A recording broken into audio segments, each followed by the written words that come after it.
नमस्कार साथियों, एक बार फिर आपका स्वागत है हमारे चैनल में। आज हम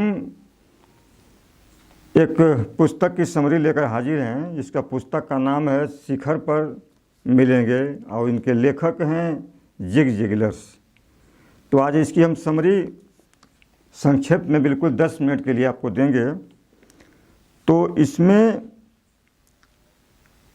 जो मुख्य बातें इन्होंने लिखी हैं जिग जिगलर साहब ने कि आत्मछवि, पहले स्टेप में उन्होंने लिखा है आत्मछवि के बारे में।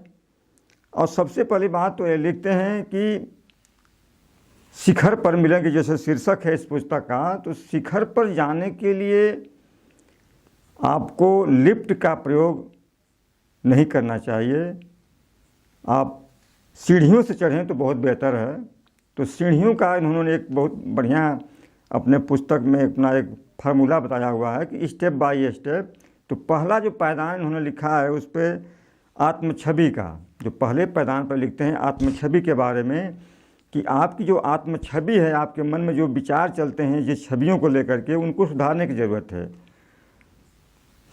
तो इस पर तो काफ़ी कुछ बातें हो चुकी हैं, बहुत पहले तमाम पुस्तकें लिखी जा चुकी हैं आत्मछवि के बारे में। लोगों के जो माइंड में जो कैसे क्या चीज़ें होती हैं, तो उनको सुधारने के लिए जो भी तरीके, बहुत सारे तरीके बताए जाते हैं। और इन्होंने में कुछ तरीके बताया हुआ है। इन्होंने लिखा है अपने पुस्तक में कि आप जो है आत्मछवि सुधारने के लिए उन पुरुषों और महिलाओं के जीवनियाँ पढ़ सकते हैं जिन्होंने काफ़ी कुछ जीवन में महान कार्य किया। बहुत कम संसाधनों के द्वारा भी उन्होंने काफ़ी कुछ अचीव किया जीवन में। तो उनके जीवन से, आत्मकथाओं से आप काफ़ी प्रेरणा लेकर के अपनी आत्मछवि को सुधार सकते हैं। और आगे उन्होंने अगले स्टेप पे लिखा है, जो अगला पायदान है सीढ़ियों का, उस पर उन्होंने डाला है दूसरों के साथ आपका व्यवहार। दूसरों के साथ आपका जो है कैसा व्यवहार है आपका, ये जीवन में बहुत महत्वपूर्ण होता है। और दूसरों के साथ एक टीम वर्क बनाने की क्षमता आपके अंदर है कि नहीं। आप जानते हैं दुनिया में जितने भी शीर्ष पर लोग बैठे हुए हैं, उनके अंदर में ये बहुत बढ़िया खूबी है कि लोग अपने एक टीम बिल्ड करके और बहुत ऊंचाइयों पर पहुंचे हैं लोग। आज बहुत बड़े लोग ऐसे हैं जो बहुत कम पढ़े लिखे हैं और उनके अंडर में बड़े डिग्रीधारी लोग काम करते हैं। ये बड़ी सोचने वाली बात है कि कम पढ़े लिखों के अंडर में और वीआईपी बहुत अच्छे लोग काम करते हैं। तो इनका मतलब हुआ कि उनके अंदर इतनी खूबी है कि वो आदमियों को एक डेवलप करके, उनके एक टीम बना करके काफ़ी कुछ अचीव ले जाते हैं जीवन में। तो ये चीज़ों को काफ़ी कुछ इन्होंने लिखा है जिगलर साहब ने कि आपका जो नज़रिया है लोगों के प्रति, इसको अपना डेवलप करने की एक जो है आपके अंदर में काबिलियत होनी चाहिए। और तीसरे नंबर पे वो लिखते हैं ध्येय के बारे में कि ध्येय जो है बहुत महत्वपूर्ण चीज़ है। कहते हैं ध्येय नहीं तो खेल नहीं। हर खेल में एक ध्येय होता है, एक गोल होता है और उसके आधार पर जो है खेल होता है। तो जीवन में भी एक ध्येय होना चाहिए आदमी के। ध्येय के बारे में भी काफ़ी कुछ उन्होंने लिखा हुआ है। आप जब ध्येय बनाते हैं तो ध्येय बनाने के बाद आप वहाँ तक देख पाते हैं जहाँ तक आपने ध्येय बना लिया है। उसके बाद वहाँ पहुँचने के बाद फिर आगे आपको और दिखाई देना शुरू हो जाता है। तो उन्होंने लिखा है कि आज अगर आप सड़क पर जाते हुए लोगों से पूछें, कम से कम 100 लोगों से पूछें, तो कम से कम 80 लोगों के पास ध्येय नहीं होता है जीवन में। हालांकि ध्येय के ऊपर, गोल के ऊपर, लक्ष्य के ऊपर बहुत सारी बातें होती रही हैं पुस्तकों के माध्यम से और भी तमाम तरीके से। लेकिन आज भी अगर हम कहीं भी पूछें, रिसर्च करें, तो 80% लोगों के पास ध्येय नहीं होता है। हालांकि उन्होंने काफ़ी कुछ इस पर लिखा है और लिखते हैं कि सीधा सा फार्मूला है कि आप जीवन को जिस ढंग से देखते हैं, जीवन आपको वही देता है। जीवन को जिस ढंग से आप देखते हैं, जीवन आपको वही देता है। चाहे पैसा हो, व्यवसाय हो, आप सफल या असफल नहीं बनाता है आपको। आपका जो नज़रिया है वही आपको सफल बनाता है। मान लीजिए आप कोई बिजनेस करते हैं, धंधा करते हैं, आपने बहुत मेहनत से सब कुछ कर रहे हैं, लेकिन आपके मन के अंदर आपका नज़रिया कुछ और है। आपको लगता है कि यार ठीक नहीं है, आप कर रहे हैं लेकिन लगता है कि ठीक नहीं है, तो आप कामयाब नहीं हो पाएंगे। तो ये लिखते हैं कि कोई भी बिजनेस हो, कोई भी धंधा हो, वो आपको सफल नहीं बनाता है, सफल बनाता है आपका नज़रिया।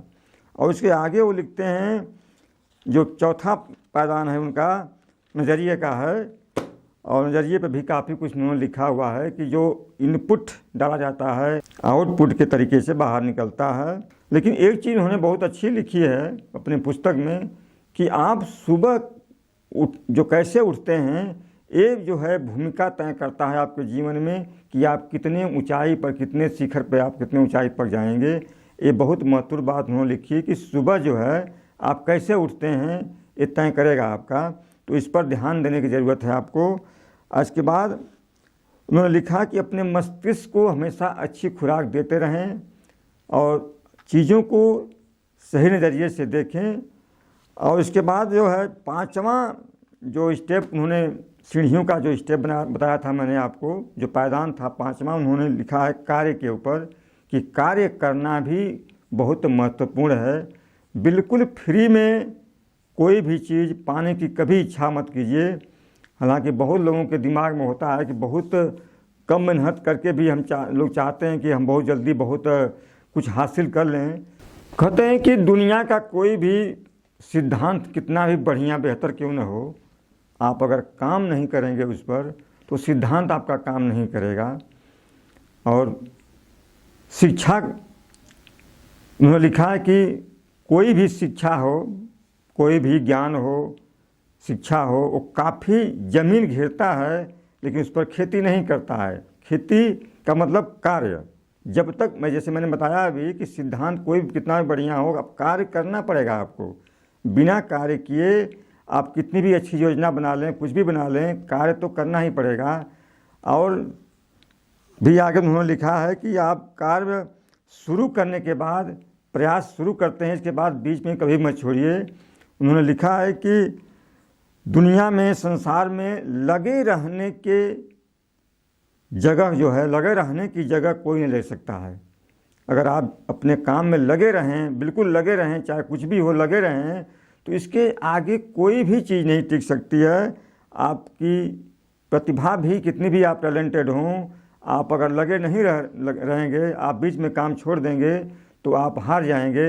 लेकिन एक कम पढ़ा लिखा व्यक्ति, एक बहुत कम बुद्धिमान व्यक्ति भी अगर अपने क्षेत्र में लगा हुआ है तो आप एक न एक दिन जो है अपने शिखर पे पहुंच जाएगा। तो लगे रहने की जो है ये बहुत बढ़िया उन्होंने बात कही कि अपने जो भी काम आपने चुना है अपने क्षेत्र में, आप उसमें लगे रहिए, चाहे सफलता मिले ना मिले, लगे रहिए, आप मेहनत से लगे रहिए।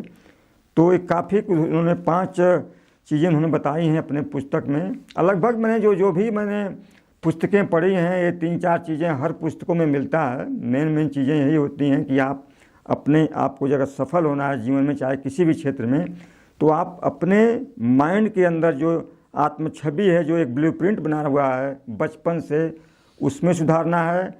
इसके बाद अपने आसपास, अपने माहौल को, अपने लोगों को बिल्ड कीजिए, अपने एक टीम बना सकते हैं। उसके बाद होता है ध्येय, लक्ष्य की बात आती है, लक्ष्य बनाइए। इसके बाद उस पर काम करिए, अपने नज़रिए को अपना सही करिए। ये 3-4 चीज़ें होती हैं सफल होने के लिए जीवन में। इन चीज़ों पर आदमी अगर ध्यान दे तो सफल हुआ जा सकता है जीवन में, चाहे किसी क्षेत्र में हो आप जो है सफल हो सकते हैं।